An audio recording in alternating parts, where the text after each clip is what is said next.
resta el último, quien es Gabriel Astarloa. Muchísima expectativa también en el Procurador General de la Ciudad de Buenos Aires, quien también es licenciado en Ciencia Política y abogado de la Universidad de Buenos Aires, especialista en organizaciones sin fines de lucro del Centro de Estudios de Estado y Sociedad de la Universidad de San Andrés y la Universidad de Itela. Se desempeñó durante 25 años como abogado en la actividad privada. Estuvo en el estudio Allende y Brea y también en el estudio Brullú Fernández Madero y Lombardi. Y desde hace más de 6 años se desempeña en la función pública, donde ocupó diversos cargos hasta el actual de procurador. Bueno, muchísimas gracias. Va a haber menos sabiduría de los otros 3 panelistas, así que no haya tantas expectativas, como decía nuestro moderador. Bueno, muchas gracias por estar acá, muchas gracias al Fores y a la Universidad de Girona por esta invitación. Yo les voy a proponer una mirada un poco más cercana del tema, si se quiere, porque después del marco teórico y conceptual que tuvimos al principio, de una mirada más global sobre este tema de la pobreza, sobre la que nos iluminó Oscar, con su experiencia, digamos, en el Banco Mundial. Paréntesis, fue una gran alegría encontrarme a Oscar, con el que caemos en la cuenta que fuimos compañeros en la Facultad de Ciencias Políticas, hace más de 30 años compartimos esos claustros. Y luego una mirada del tema más en nuestro continente, en América Latina, sin duda un continente que está azuzado por este flagelo también, digamos, de la pobreza y la desigualdad. Yo les quiero traer una reflexión de algo que tiene un componente de filosofía y de teoría, pero tiene un componente muy práctico, porque es la realidad que desde el gobierno de la ciudad estamos llevando adelante en lo que es la lucha contra la pobreza en nuestro ámbito, y contarles después una experiencia muy iluminadora y muy fuerte que estamos llevando adelante, no en el mundo, no en América Latina, apenas 30 cuadras de acá en el barrio Rodrigo Bueno. El título del Congreso sin duda es muy revelador y muy interesante, porque creo que la corrupción, la seguridad jurídica y la pobreza no solamente están interrelacionados entre sí, sino que además apuntan claramente y dan en el clavo de 3 grandes déficits estructurales que tenemos en nuestra vida como argentinos. Y esta situación de atraso, de empobrecimiento, esta sensación de decadencia que venimos sufriendo desde hace un tiempo, se ha materializado y se ha visualizado en muchas manifestaciones, como decía. Una de ellas es la vivienda. O sea, el déficit de vivienda es una clara manifestación, digamos, en nuestra vida colectiva de este atraso, digamos, de este empobrecimiento que ha sufrido el país desde hace mucho tiempo. Y ello se visualiza nomás con tan solo saber que en la Argentina, ahora con estadísticas más confiables y más ciertas, podemos saber que tenemos casi 4.100 villas miserias. Prefiero hablar de asentamientos informales, que es un término más neutro. 4.100 de estos asentamientos en todo el país, más de 800.000 familias que están en esta situación. Y dentro del ámbito de la Ciudad de Buenos Aires, estos guarismos se concretan en más o menos 270.000 personas que viven en asentamientos informales dentro del perímetro de nuestra ciudad, y un registro de entre 41 asentamientos informales que tenemos aquí entre nosotros. Si tuviese que hacer una evolución histórica en las últimas décadas de cómo ha sido, de cómo los gobiernos, sobre todo en la Ciudad de Buenos Aires, han intentado enfrentar este déficit habitacional, esta manifiesta desigualdad, esta evidente nota que denota la pobreza entre nosotros, diría que desde la política de erradicación que intentó llevarse a cabo en el último gobierno militar a partir de 1976, digamos, del intento de erradicar varias villas en ese momento, pasamos luego en 1983 a un status quo en el cual ni se detuvieron las expulsiones, pero al mismo tiempo no hubo políticas de Estado claras para procurar dar una solución al problema. En 1996 una nueva etapa, luego con la sanción de la Constitución Autónoma de la ciudad allí, a partir de su Carta Magna y de los claros preceptos y mandatos que ella contiene en cuanto a la cuestión, digamos, del derecho a la vivienda, Allí nos encontramos entonces con sí la sanción de algunas leyes importantes, como la Ley 148, que reconoce de alguna manera el derecho que tienen los habitantes, digamos, de asentamientos a poder tener una solución habitacional, si es posible, en el mismo sitio, que crea la figura de delegados barriales, entonces le da una representatividad a la gente, digamos, que estaba ocupando esos lugares. La Ley 341, que crea la figura de las cooperativas para que los propios vecinos puedan organizarse y llevar adelante ellos, con la ayuda del Estado, la construcción de sus viviendas. Pero finalmente, estas leyes, digamos, tuvieron algún cumplimiento, algún grado de ejecución, pero creo que es a partir del año pasado, a partir de esta nueva etapa que se abre en el país, que existe sí ahora por parte del Estado una respuesta un poco más cierta, un poco más profunda, más decidida para poder enfrentar este tema.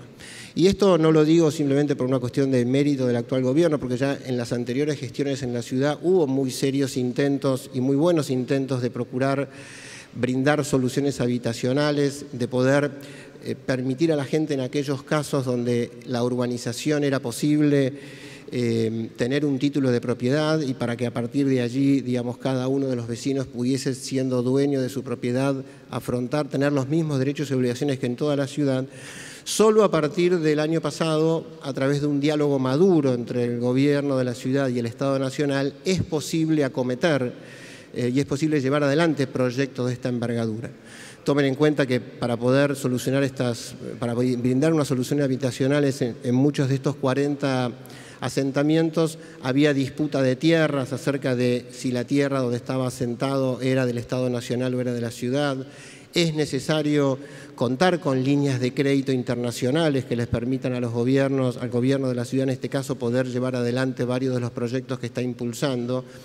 Nada de esto era posible de un modo maduro y de un modo serio, digamos, hasta el 2015, y solo a partir de esta relación más madura y más estable, insisto, es posible ahora llevar adelante estos proyectos. Y entonces el gobierno se propone hoy brindar una solución a estas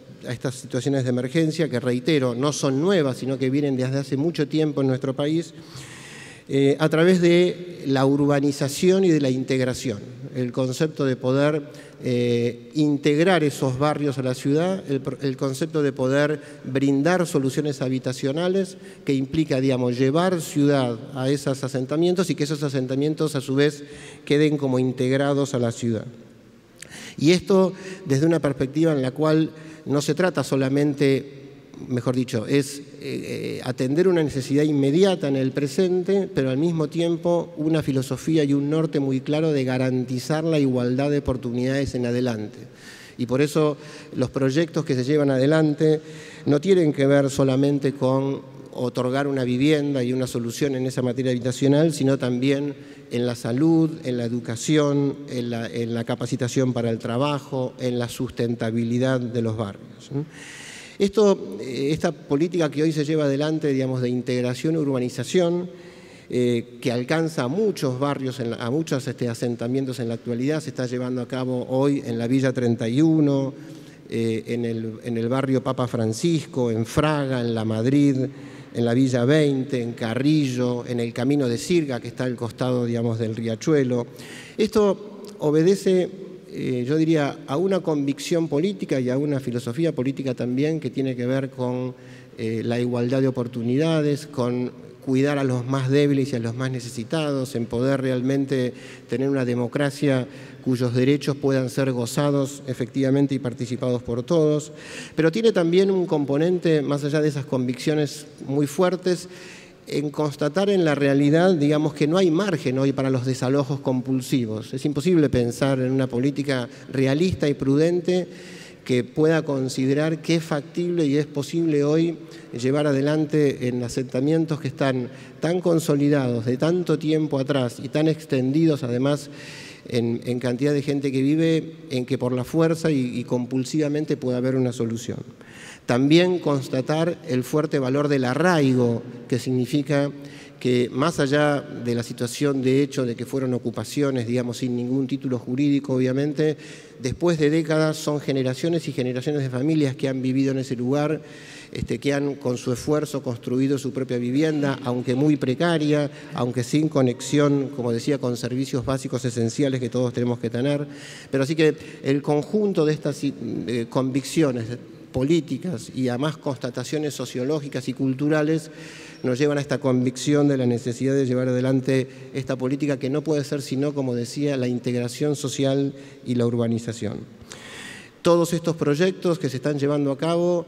hoy apuntan a que a final del 2019, en esta gestión de gobierno, un 40% de la población que a principio de la gestión vivía en asentamientos informales pueda tener ya una solución habitacional más digna y una conexión a los servicios públicos esenciales de gas, de agua, de electricidad, como tienen todos los vecinos de la ciudad de Buenos Aires.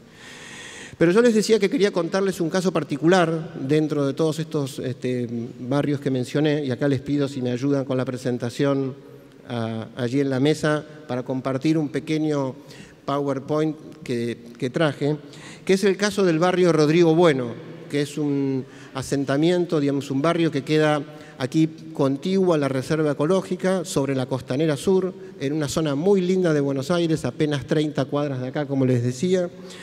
Y este es un caso muy interesante porque se trata del leading case en materia judicial de la ciudad. Quiere decir, acá en la ciudad tenemos enorme cantidad de amparos habitacionales. Ahí digo, como procurador de la ciudad y abogado, que tenemos casi por lo menos más de 4.000 juicios por amparos habitacionales de ciudadanos que demandan una solución habitacional al gobierno de la ciudad. Y este es el caso colectivo más importante y de más antigua data que teníamos. Se trata de la causa Zárate Villalba Juan Ramón contra gobierno de la ciudad sobre amparo. Es una causa que se inició allá por el año 2005, donde los vecinos del barrio, representados por la Defensoría de la ciudad, iniciaron una demanda de amparo cuestionando la nulidad, digamos, de un decreto que había dictado el Poder Ejecutivo en ese momento del año 2005, en el cual proponía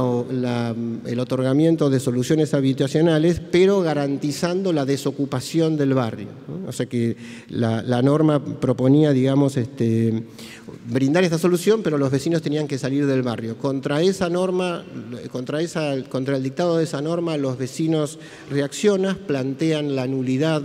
digamos, de esa normativa. En esta demanda, el gobierno contesta la demanda y señala, digamos, que el predio sobre el que se pretendía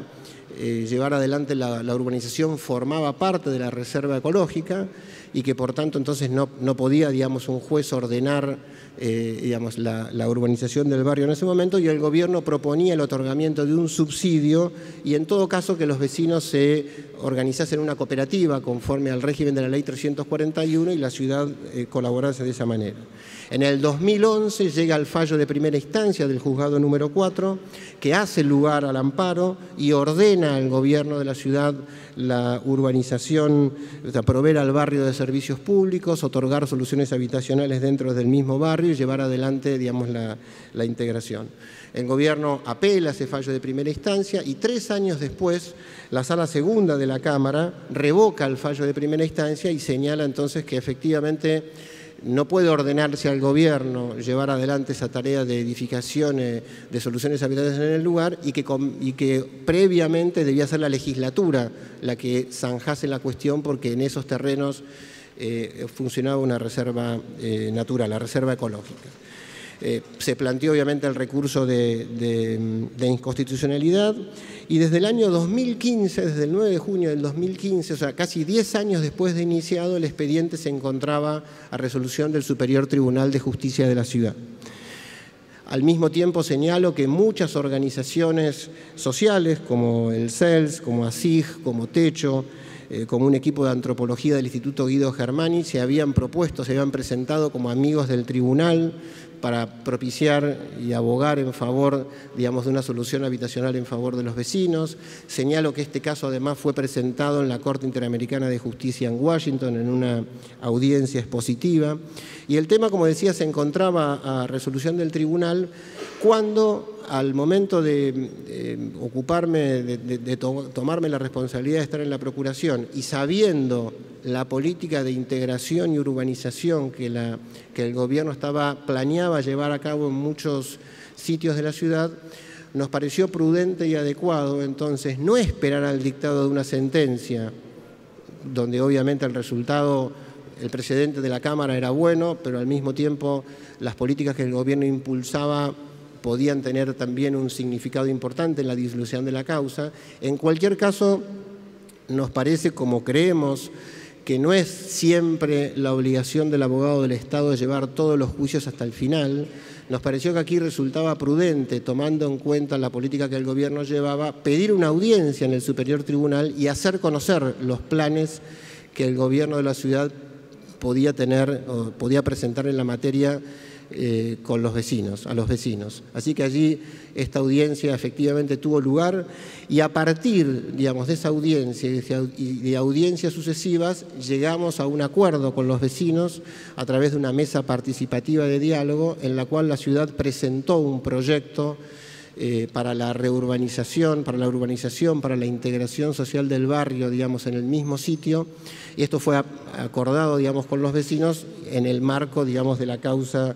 en el tribunal. Y esta conversación y este diálogo con los vecinos llevó finalmente a la sanción de la Ley 5.798. Acá les quiero contar muy brevemente, digamos, entonces la realidad del barrio. O sea, es un barrio que tiene aproximadamente, digamos, 1.000 familias, o sea, son 2.665 personas que viven, 1.000 familias, tiene 564 viviendas, tiene 4 manzanas, el 80% de las viviendas accede por un pasillo, como ven, el 50% tiene más de un piso. Obviamente el barrio carece por completo de servicios básicos, donde no hay conexión al agua potable, el 90% tiene conexión informal, no hay red eléctrica, el 99% tiene una conexión informal, hay muy escaso acceso a la red de gas, el 93% no tiene acceso y un poco porcentaje, digamos, usa una garrafa. Así que se ha planteado un proyecto acordado con los vecinos, como les decía, que parte de la base de una ampliación del lugar y entonces se mantiene un barrio histórico, se refaccionan viviendas en el barrio histórico y en un espacio nuevo de terreno se construyen viviendas nuevas que van a tener en algunos casos una planta, en otros casos 2, 3, hasta llegar a los pisos más altos que van a tener 4 ambientes. Se trabaja son en total 500 las viviendas que se mejoran y 564 las nuevas viviendas que se construyen. Como les decía entonces, el proyecto de ley acordado con los vecinos fue presentado en la legislatura, tuvo una primera lectura de aprobación el 15 de diciembre del año pasado y finalmente el 23 de marzo recibió sanción. Y entonces, y acá les muestro un poco, el costado de abajo es el barrio histórico, el barrio nuevo, y en la parte superior, digamos, son las nuevas viviendas o los nuevos espacios con el cual el barrio se conforma. En gris están las nuevas calles que se abren, y aquí tenemos entonces, lo que está en colorado es el barrio actual, llamado barrio histórico, y lo nuevo son, digamos, las 564 viviendas nuevas con obviamente lugares y espacios comunes que se construyen en esa parte. Allí están distinguidos los edificios según que tengan 2, 3 o 4 pisos. Lo más saliente que quisiera después compartirles de la ley 5.798, es, como lo señala, digamos, allí en la presentación, bueno, dispone obviamente la urbanización, la zonificación y la integración social, cultural y urbana del barrio, garantiza la participación de los vecinos, y acá señalo que un paradigma muy claro que anima al gobierno en esta materia es no solamente la integración y igualación de oportunidades, sino también la idea de que este proyecto se construya en diálogo con los vecinos. No hay margen también para que desde el gobierno se bajen soluciones. Es necesario escuchar a los vecinos, es necesario contemplar la situación y realidad de cada uno de estos barrios y todas las decisiones y todas las propuestas se terminan llevando a una mesa de diálogo donde los vecinos tienen delegados que han elegido y todo forma parte, digamos, se procura alcanzar a través de un consenso y de la participación. El punto importante también es que una vez finalizadas las viviendas, tanto las nuevas como las que se refaccionan, se procede al acto de escrituración. Y obviamente entonces los vecinos, a partir de la entrega de la vivienda nueva, entregan la vivienda anterior, se escritura y obviamente los vecinos pagan por esta casa. Así que los vecinos se convierten en nuevos titulares de dominio de su vivienda. El gobierno compromete créditos que la ley señala que deben ser como mínimos similares en sus facilidades a los que ya proporcionaba el Instituto de la Vivienda en la Ley 341, pero tanto las propiedades nuevas como las viviendas que se refaccionan, los vecinos pagan por esas propiedades y por esas viviendas y cada uno a partir de allí accede, digamos, a su título de propiedad. La ley contempla también, obviamente, la apertura de calles, el funcionamiento de los servicios públicos, crea un distrito urbanístico para ello. Como les decía, el Código de Planeamiento de Planificación Urbana prevé entonces que en ese barrio se pueden construir viviendas, locales comerciales, todo lo que es equipamiento comunitario, trae la morfología edilicia, trae, digamos, los lugares comunes. Así que, digamos, este proyecto está hoy en plena construcción. Estamos hoy llamando a licitación ya para hacer el movimiento de tierra, llamando a licitación para hacer la primera fase de la construcción de las viviendas nuevas. No les estoy contando un caso que está terminado, les estoy contando un leading case que está a pocas cuadras de acá, 30 cuadras, en plena ejecución y en plena construcción. Termino señalando entonces que en Rodrigo Bueno, como en todos los demás proyectos de integración urbana y social que se están llevando adelante, que me animo a decir que son revolucionarios, que son inéditos en nuestro país, que procuran además dar una solución concreta a un problema que viene de muy larga data, donde hasta ahora habíamos tenido dos opciones que entendemos que no siguen siendo válidas, que son la resignación de pensar que es un problema insoluble y el clientelismo. Aquí ni resignación ni clientelismo. Queremos buscar una solución que sea posible, que sea realista y que tienda, como les decía recién, a igualar los derechos de los vecinos, en este caso del barrio Rodrigo Bueno, para que tengan los mismos derechos y obligaciones que tienen los restantes vecinos que viven en otros barrios de la ciudad. El proyecto tiene 3 ejes concretos, hacemos foco en las personas, no se trata tanto de construir edificios, sino de seguir y acompañar a las personas. Y por eso, por ejemplo, en este proyecto de Rodrigo Bueno va a haber un muy importante esfuerzo del gobierno de acompañamiento familiar. O sea, acá no es fácil pensar que los vecinos pueden vivir esta mutación y este cambio en el barrio sin un necesario acompañamiento social, psicológico, cultural. Así que va a haber una muy importante presencia, digamos, de consultoras y de organizaciones sociales que van a estar en este proceso de acompañamiento.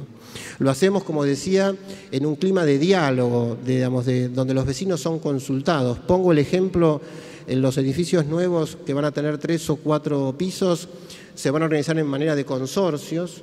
Y por supuesto dejamos libre a los vecinos que ellos decidan si quieren o no tener ascensor. Y les explicamos muy claramente en las asambleas a las que hemos ido al barrio, es explicar muy pedagógicamente en qué consiste un consorcio de copropiedad horizontal, qué son los lugares comunes, que los lugares comunes implican gastos que tienen que sufragar entre todos los vecinos y que por tanto entonces quien quiera tener ascensor en su edificio tendrá que tomar en cuenta que las expensas, cuyo monto está estimado en no menos de 800 pesos por unidad de expensas, va a tener un incremento si tiene ascensor. Y son los vecinos los que van a tener que decidir ellos si quieren o no, digamos, contar con este servicio. El diálogo, además, me llevó a la nota simpática de conocerlo a Zárate Villalba, que fue el actor, que es un paraguayo muy simpático, que hace mucho tiempo que está acá, muy buen arquero, y con los cuales en los partidos de fútbol que vamos, cuando disputamos en el barrio, nos toca luego confraternizar y pasar un rato muy agradable. Y luego, por supuesto, el enfoque multidisciplinario. Como decía recién, no se trata tan solo de la construcción de la vivienda. En el barrio se está previendo la instalación de una feria para poder, en la Costanera Sur, esto está como cerca también de la entrada a la reserva ecológica, de que pueda haber una feria gastronómica donde los vecinos puedan tener allí una fuente de trabajo. La construcción de una pasarela que a lo largo del río conecte al barrio con la reserva ecológica y permitiendo entonces que el barrio se transforme en un paseo turístico en el mirador que tiene sobre el Río de la Plata, que es un lugar realmente muy hermoso. Y después también la construcción y creación de un vivero social. Hoy quien va a visitar la reserva ecológica no tiene ningún lugar donde poder comprar alguna de las especies autóctonas que están allí, así que se está previendo la construcción de este vivero social que obviamente sirva como fuente de trabajo para los propios vecinos del barrio.